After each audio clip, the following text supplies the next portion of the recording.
দাঁড়িয়ে কথা বলছে, এবার ঘুরে গিয়ে চেয়ারে বসবে, সবসময় চেয়ার দেখে চেয়ারটা সরিয়ে দিল, ধাপাস করে পড়ে গেল। বুঝতে পেরেছেন তো? বা চেয়ারের তলায় মার্বেল গুলি দিয়ে রাখতো, মার্বেল গুলি। এখন তো মার্বেল দেখা যায় না ছেলেরা, আমরা খুব ছোটবেলায় ওই খেলতাম, মার্বেল খেলতাম না? আপনারা খেলেননি?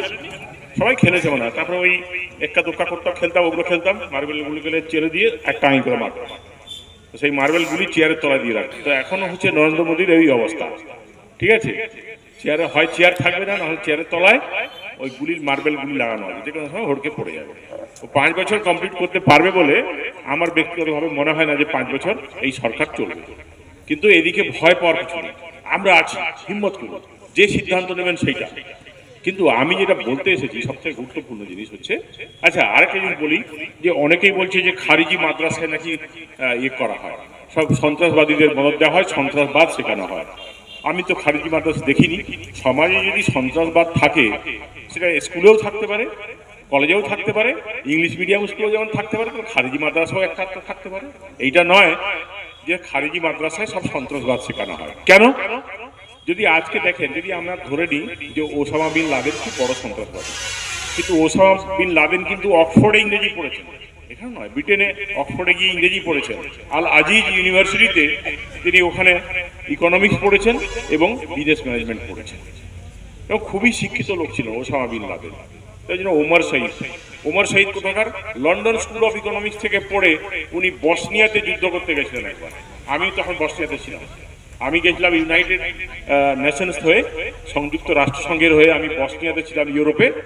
আর ওই বেটা ওমর শহীদ সে লন্ডন স্কুল অফ ইকোনমিক্স থেকে পড়ে ও আতঙ্কবাদীর হয়ে লড়াই করতে গেছিল বসনিয়াতে, বুঝতে পেরেছেন তো? বসনিয়াতে সুবিধা করতে না পেরে পালিয়ে এসে পরে পাকিস্তানে আসে। পরে ওরা ড্যানিয়েল পান বলে একজনকে মারে। তো এই যে আতঙ্কবাদীগুলো বলছি, তারা কিন্তু অশিক্ষিত লোক নয় কেউ, তারা কিন্তু মাদ্রাসায় কেউ পড়েনি, খারিজি মাদ্রাসাও পড়েনি, মাদ্রাসা ছাত্রও নয়। এরা হচ্ছে অনেক নামকরা ইনস্টিটিউশনে পড়েছে, খুব নামকরা। লন্ডন স্কুল অফ ইকোনমিক্স গোটা পৃথিবী জুড়ে সেই এটাকে জানে, ইউনিভার্সিটিটাকে, যে লন্ডন স্কুল অফ ইকোনমিক্সে কি পড়ানো হয়। তো ওমর শহীদ হচ্ছে সেখানকার ছাত্র। তারপরে আমাদের এখানকার দেখুন, পশ্চিমবাংলায় ইংলিশ অনার্স পাস করেছিল আসিফ রেজা খান। এই যে পার্থ রায় বর্মন বলে একজনকে কিডন্যাপ করেছিল, আসিফ রেজা খান, আমির রেজা খান, আফতাব আনসারি লতে সে ডিগ্রি আছে তার বেনারস হিন্দু ইউনিভার্সিটি থেকে। তারপরে সে ম্যানেজমেন্ট পড়ছিল, সেই অবস্থায় সে টেরোরিস্ট হয়ে যায়। আসিফ রেজা খান সে হচ্ছে ইংলিশে অনার্স পড়ছিল এ থেকে, মৌলানা আবুল কালাম বাজার থেকে পড়ে পাস করে বেরিয়ে গেছে, তারপরে সে টেরোরিস্ট হয়েছে। তো এদের সঙ্গে খারিজি মাদ্রাসাকে জুড়বেন না। খারিজি মাদ্রাসা একটা লোক বেরিয়েছে বলে খারিজি মাদ্রাসা খারাপ তা তো নয়। খারিজি মাদ্রাসা সন্ত্রাসবাদীর আতুর ঘর, এটা তো বলতে পারবে না। সমাজে যদি আতঙ্কবাদী থাকে, সমাজে যদি খারাপ লোক থাকে, সব জায়গাতে আছে। একটা দুটো খারিজি মাদ্রাসা থাকতে পারে, একটা দুটো স্কুলে থাকতে পারে, একটা দুটো কলেজে থাকতে পারে, একটা দুটো রামকৃষ্ণ মিশনে থাকতে পারে। এই যে সারগাছি যে এইটা কি আছে, কার্তিক মহারাজ, তো ওটাকে সবসময় মনে হয়, আমার সময় একদম চুপ করে থাকতো। আমি যতদিন এসপি ছিলাম ওকে একবার ডেকেছিলাম, ভয়ে আসেনি, কি একটা কারণে আমি বলেছিলাম ওকে ডেকে পাঠাও, তো একবার ডিএসপি কে দিয়ে ডাকিয়েছিলাম, সে ভয়ে আর আসেনি।